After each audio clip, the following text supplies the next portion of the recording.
What's up, guys? I'm getting ready to try this here. I think that, yeah, this comes from the Japanese crate. Let's see what it says about it.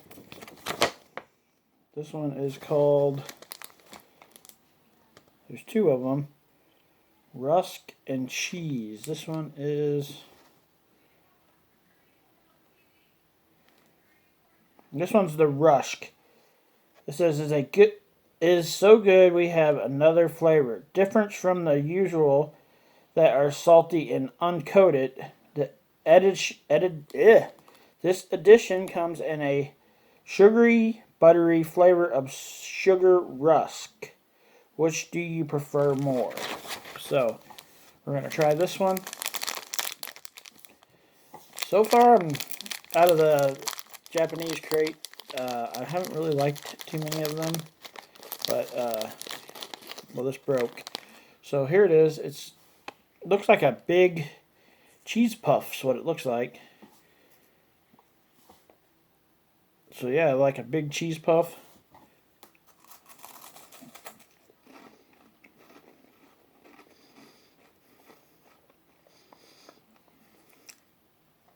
Ooh, that's yummy. Oh wow.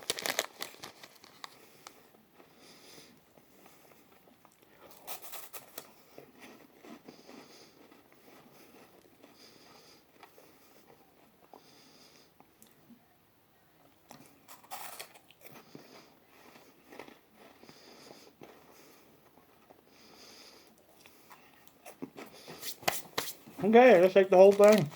That was really good. My rating system, guys, goes from 1 being crap, 10 being amazing. I don't give out 10s very often, but I'm going to give this a 10. Pretty damn awesome. Like, it sucks that there's only one in the Japan crate. Like, there's another type of this, which is the other version that I was talking about in the paragraph that I just read you. So, hopefully it tastes as good as this one did. Because this was freaking amazing. 10 out of 10, guys. I think you can go to japancrate.com and you can get just this. You don't have to get the crate. You can go in there and buy certain foods there. So, you don't want the Japan crate, go in and get like a couple of these and try them. It's pretty good. I think you'll be happy you did. Go check out my Facebook page, guys. Link in the description. If you want to send me something cool to my P.O. box, that's also in the description below.